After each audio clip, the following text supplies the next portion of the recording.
अरे सुजाता, कहाँ मर गई? इतनी देर से पूनम और दामाद जी आए बैठे हैं, चाय नहीं बनी क्या? अरे माताजी कोई बात नहीं, बहुरानी थोड़ी ढीली है इसलिए शायद। हे पूनम, तुम जरा जाकर देखो भाभी जी ने इतनी देर। लो आ गई भाभी। माँ तुम्हें कितनी देर से बुला रही थी। लाई माँ जी, ये लीजिए माँ जी चाय। इतनी देर से क्या कर रही थी? माँ जी वो पूजा कर रही थी, आज मेरा व्रत है तो। इधर आ, जरा इधर आ तो। तू और तेरी देवी माँ बस जब देखो पूजा पाठ में लगी रहती है। कान खोलकर सुन ले, तू अपने बाप के घर से कोई हीरे जवाहरात रुपया पैसा नहीं लाई जो नौकर चाकर घर में रखे जाएंगे। सुजाता भाभी, मेरी साड़ियाँ पलंग पर रखी हैं, उन्हें अच्छे से धोकर प्रेस कर देना। मैं इनके साथ बाहर घूमने जा रही हूँ, शाम तक लौटेंगे, तब तक मेरी साड़ियाँ तैयार रखना। अरे तू चिंता क्यों करती है पूनम, मैं बैठी हूँ ना, देखती हूँ। आज इसे खाना पीना कुछ नहीं मिलेगा, सारा काम करके रात को एक ही बार रोटी खाएगी। सुजाता का पति रमेश भी अपनी माँ के आगे कुछ नहीं बोलता था। वो भी सुजाता पर हो रहे अत्याचारों को चुपचाप देखता रहता था। सुजाता, ओ सुजाता, ये गेहूं के कट्टे आए हुए हैं, गेहूं साफ करके छत पर सुखा दे। नानी, मुझे खीर पूरी खानी है। हाँ तो बन जाएगी मेरे लाल। ओ सुजाता, आज मेरे बबलू बेटे के लिए खीर पूरी बनानी है, सुन लिया ना? दादी, मुझे भी खीर पूरी खानी है। चल हट पिछट, बड़ी आई खीर पूरी खानी है। वो सिर्फ मेरे बबलू के लिए बन रही है, तेरे लिए नहीं। पिंकी रोते हुए रसोई में चली जाती है। सुजाता बबलू और बाकी सबको खीर पूरी सब्जी खाने को देती है। बबलू बाद की बची हुई खीर और आधी पूरी बचा देता है। नानी बस और नहीं खानी, मेरा पेट भरा हुआ है। माताजी आपका दिल तो बहुत बड़ा है, ये बचा हुआ खाना आप पिंकी बिटिया को दे दो। हाँ कह तो आप ठीक रहे हो। ए पिंकी इधर आ, ये ले, ये खीर पूरी तू खा ले। दादी ये जूठन नहीं खानी। अभी तुझे बताती हूँ, एक तो मैं तुझे खाने को दे रही हूँ, ऊपर से नखरे दिखा रही है। सुजाता की सास पिंकी को मारने लगती है, तभी सुजाता आ जाती है। माँ जी, पिंकी की क्या गलती है जो आप इसे मार रही हो? आप उसे जूठन खाने को दे रही थी, उसने मना करके ठीक ही तो किया। माँ, भाभी की जुबान तो कैंची की तरह चलने लगी है, अब तो इन्हें सबक सिखाना ही होगा। पूनम, वो डंडा तो उठा जरा। माँ जी मुझे छोड़ दीजिए, मुझे छोड़ दीजिए माँ जी। सुजाता की सास उस दिन सुजाता को बहुत पीटती है। सुजाता माँ दुर्गा के चरणों में बैठकर खूब रोती है और उसी रात वो पिंकी को लेकर घर छोड़कर चली जाती है। अगली सुबह सुजाता और पिंकी को घर पर ना पाकर उसकी सास चिल्लाने लगती है। अरे ये सुबह सुबह सुजाता कहाँ मर गई? कब से पेट में चूहे कूद रहे हैं। माँ, आखिर ये भाभी गई कहाँ है? पहले तो कभी नहीं जाती, और पिंकी भी नहीं है। कहीं उन्होंने हमारे खिलाफ किसी को कुछ कह तो नहीं दिया और घर छोड़कर तो नहीं चली गई? मम्मी, मामी आ गई, वो देखो। कहाँ थी तू सुबह से? तेरी तो मैं अभी खबर लेती हूँ, कब से चाय के लिए। सुजाता की सास जैसे ही उस पर हाथ उठाने लगती है, सुजाता अपनी सास का हाथ पकड़ लेती है। ये देखकर सब लोग हैरान रह जाते हैं। तूने माँ का हाथ पकड़ा? छोड़ माँ का हाथ। सुजाता अपनी ननद को जोरदार थप्पड़ मारती है। कान खोलकर सुन लो, अपना बोरिया बिस्तर उठाओ और अपने पति के साथ ही यहाँ से दफा हो जाओ। बहुत अपने मायके की रोटियां तोड़ ली तुमने और तुम्हारे पति ने, समझी? चलो पिंकी बेटा, मैं तुम्हें खाना देती हूँ। सुजाता का ये रूप देखकर उसकी सास और ननद दोनों चौंक जाती हैं। वो बहुत घबराई हुई थी। तभी पूनम का पति किशन लाल आ जाता है। वो दोनों सारी घटना उसे बताती हैं। आप चिंता मत करो माताजी, मुझे पता है इस बला को कैसे टालना है। सुजाता सीढ़ियां उतर रही थी। उन्हीं सीढ़ियों पर दामाद तेल गिरा देता है ताकि सुजाता उस पर फिसल कर गिर जाए और उसे चोट लग जाए, पर उसकी सास भूल जाती है कि सीढ़ियों पर तेल गिरा है। उसका पैर उस तेल पर फिसल जाता है, उसकी हड्डियों में बहुत चोट आती है। हाय, मैं मर गई। मेरी कमर। लो, हो गया काम। माताजी आपको क्या जरूरत थी सीढ़ियों से उतरने की? आप जानती थी ना कि सीढ़ियों पर तेल गिरा है। अब कुछ महीनों के लिए माताजी को आराम करना होगा। डॉक्टर के जाने के बाद सुजाता अपनी सास के पास जाती है और जबरदस्ती दवाई पिलाने लगती है। नहीं, मुझे तेरे हाथों से दवाई नहीं पीनी।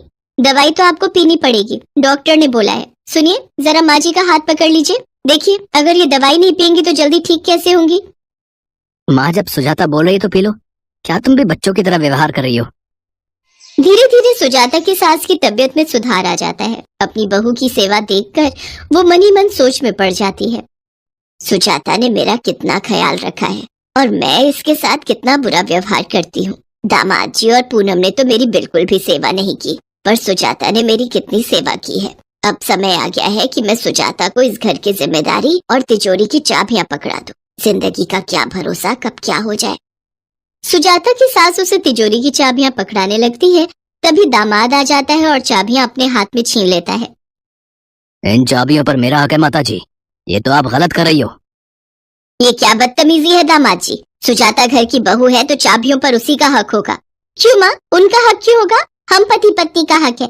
इतने समय से हम ही तो आपकी हाँ में हाँ मिलाते चल रहे हैं। अगर ये चाबियां तुमने इसे दे दी तो हम दोनों का पत्ता यहाँ से कट जाएगा और ये मैं होने नहीं दूंगी। तू मेरी अपनी औलाद होकर मेरे साथ ऐसे बात कर रही है? मुझे तो शर्म आ रही है कि मैंने तुम दोनों पर इतना विश्वास किया। सुजाता बहू, ये लो तिजोरी की चाबी और संभाल कर रखो। बुढ़िया, तुझे तो मैं अभी बताता हूँ। किशनलाल मेरी माँ से ऐसे बात करता है? किशनलाल रमेश को धक्का दे देता है। दोनों में हाथापाई होने लगती है। आज इस घर में आग लगाकर इन तीनों का राम राम सत्य कर दूंगा। पूनम, जाकर रसोई में से मिट्टी का तेल लेकर आ। इस घर को आज आग लगा देंगे। तिजोरी में से सारे रुपए पैसे निकाल ले, जल्दी जा। तभी सुजाता पूनम का रास्ता रोक देती है। मेरे होते हुए मेरे घर पर कोई आंच नहीं आएगी। ये ऐसे नहीं मानेगी, इसे मैं बताता हूँ। सुजाता क्रोध से भरी हुई थी। वो देवी शक्ति के रूप में आ जाती है और पूनम और किशनलाल को हवा में उठाकर गोल गोल घुमाने लगती है। दोनों सुजाता से माफी मांगते हैं। हमें भी माफ कर दो, हमें नीचे उतारो, हमें माफ कर दो। माँ, भाभी से बोलो हमें माफ कर दे। मम्मी पापा को नीचे उतार दो, मुझे डर लग रहा है। माँ, बुआ फूफा जी को उतार दो, गुस्सा छोड़ दो। उसी समय माँ दुर्गा वहाँ प्रकट होती है। देवी मैया, आज आपकी कृपा से मैंने हिम्मत करके इस दुष्ट किशनलाल से लड़ने की हिम्मत की है। मैया, आपने मुझे ये शक्तियाँ न दी होती तो मैं इन सब से लड़ने की हिम्मत न रखती। बेटी, मैंने तो दुर्गा काली रूप हमेशा अत्याचारी और दुष्टों के संहार के लिए ही लिया है। हर औरत एक देवी है, ये बात कुछ लोग भूल जाते हैं। क्यों किशनलाल, क्या तुम्हें अपने पापों का और दंड चाहिए? नहीं देवी मैया, मुझे क्षमा कर दो, मुझसे भूल हो गई, मुझे क्षमा करो मैया। सुजाता भाभी, हमें क्षमा कर दो। पूनम और किशनलाल माँ दुर्गा से क्षमा मांगते हैं। सुजाता की सास भी माँ दुर्गा के सामने हाथ जोड़े हुए थे। इसके पश्चात माँ दुर्गा अंतर ध्यान हो जाती है। पूनम और किशनलाल अपने घर लौट जाते हैं। उस दिन से सुजाता माँ दुर्गा की कृपा से अपने परिवार के साथ खुशी खुशी रहने लगती है। हेमा माँ दुर्गा में बहुत विश्वास रखती थी। उसके घर में धन धान्य की कोई कमी नहीं थी, पर उसकी सास स्वभाव की बहुत कंजूस थी। वो अपने लिए तो जी खोलकर खर्च करती, पर कभी भी कोई दान पुण्य नहीं करती थी।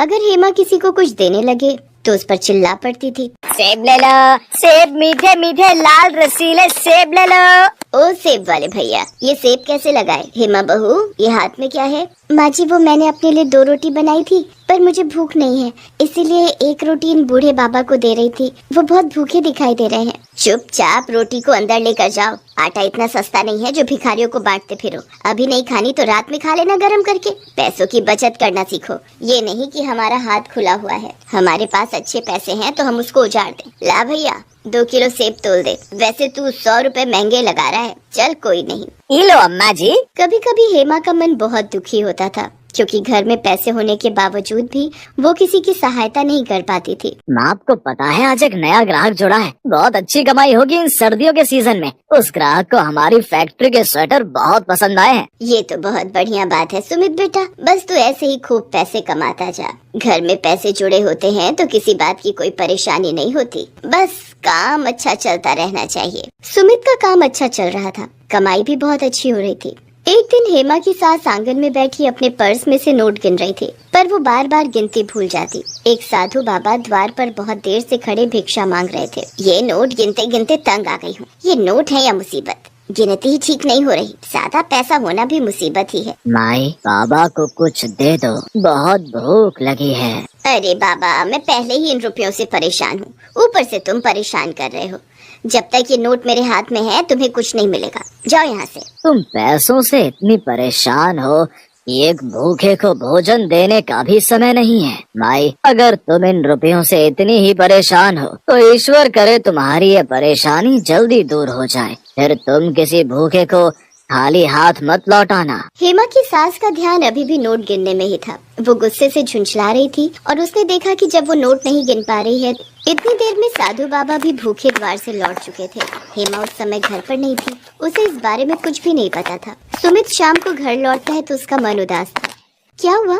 आप बहुत परेशान दिखाई दे रहे हो। मैंने बताया था ना, जो नया ग्राहक जुड़ा है, जिसने फैक्ट्री में स्वेटर का ऑर्डर लिखवाया था, अचानक उसने मना कर दिया है। मेरा बहुत नुकसान हो गया। मैंने तो माल बनवाना शुरू भी कर दिया था, पर उस ग्राहक को विदेश जाना पड़ा। आज ही उसका फोन आया है, वो माल बनवाने को मना कर रहा है। कोई बात नहीं, आप परेशान मत हो, सब ठीक हो जाएगा। ये नहीं तो कोई और ग्राहक आ जाएगा। आप बैठो, मैं खाना लगाती हूँ। पर ऐसा नहीं हुआ। सुमित की फैक्ट्री में माल पड़ा रहा, पर एक भी ग्राहक ने माल नहीं खरीदा। धीरे धीरे सुमित का सारा काम ठप हो गया और वो कर्जे में डूब गया। घर में पैसों की तंगी आ गई। हेमा और उसकी सास दोनों के सारे गहने बिक गए। मकान गिरवी रखना पड़ा। फैक्ट्री को ताला लग गया और वो लोग बहुत गरीब हो गए। एक दिन हेमा घर के बाहर झाड़ू लगा रही थी, तभी वही साधु बाबा फिर से आए। क्या हुआ? आज भी मैं यहाँ से भूखा जाऊंगा? हेमा की सास देखती है ये तो वही बाबा हैं जो कुछ दिन पहले उसके घर से भूखे गए थे। हेमा की सास की आंखों में आंसू आ जाते हैं। नहीं बाबा, ऐसी बात नहीं है। पहले मेरे घर में रुपया पैसा सब कुछ था, मैं तब भी आपको भूखे पेट भेज रही थी। आज मेरे घर में अन्न का दाना नहीं है, इसलिए मैं आज भी आपको द्वार से भूखा भेजने पर मजबूर हूँ। मुझे माफ करना बाबा, अब हम पहले जैसे धनवान नहीं रहे, हम बहुत गरीब हो गए हैं। रुकिए बाबा, ये रोटी और चटनी आप खा लो। बेटी, तुमने मुझे अपने हिस्से का भोजन दे दिया और तुम भूखी रहोगी? बाबा, मैं भूखी कहाँ हूँ। मैंने माँ दुर्गा का नाम लेकर उनके प्रसाद की मिश्री खा ली, मेरा तो उसी से पेट भर गया। जीती रहो बेटी, तुम माँ दुर्गा की सच्ची भक्त हो। घर में ये परेशानियाँ इसीलिए आई हैं क्योंकि तुम्हारे घर से कभी भी किसी गरीब और बेसहारा को दान पुण्य नहीं हुआ था। तुम माँ दुर्गा के नवरात्रि व्रत धारण करो। माँ दुर्गा से भूल के लिए क्षमा मांगो। भूखों को भोजन खिलाओ, प्यासे को पानी पिलाओ। देखना, तुम्हारे घर की स्थिति पहले जैसी खुशहाल हो जाएगी। ठीक है बाबा, मैं माँ दुर्गा के नाम के नवरात्रि व्रत अवश्य रखूंगी। और फिर साधु बाबा के कहने पर हेमा ने विधि पूर्वक सच्चे मन से माँ दुर्गा के नवरात्रि व्रत रखने शुरू किए। वो माँ दुर्गा के नाम की जोत जगाती थी। घर में उनका कीर्तन और भजन करती थी, जिसमें उसकी सास और पति सुमित के साथ रहते थे। हेमा ने अभी 3 व्रत ही समाप्त किए थे कि सुमित खुशी से घर लौट कर आता है। माँ, जानती हो, मुझे स्वेटर और टी शर्ट का एक बहुत बड़ा ऑर्डर मिला है। दिसंबर तक मुझे ऑर्डर तैयार करना है। बहुत जल्दी जल्दी काम करना होगा। कस्टमर ने मुझे माल बनाने के एडवांस में रुपए भी दे दिए हैं। तू सच कह रहा है बेटा?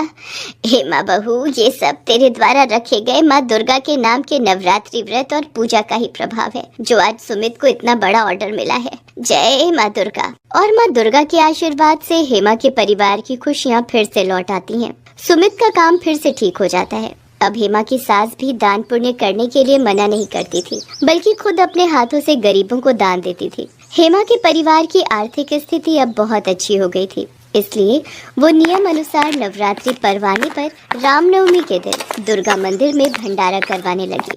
कुछ समय बाद माँ दुर्गा की कृपा से हेमा के घर 2 बच्चों का जन्म हुआ। बेटा बेटी के जन्म के बाद माँ दुर्गा के आशीर्वाद से हेमा के जीवन में संपूर्ण खुश।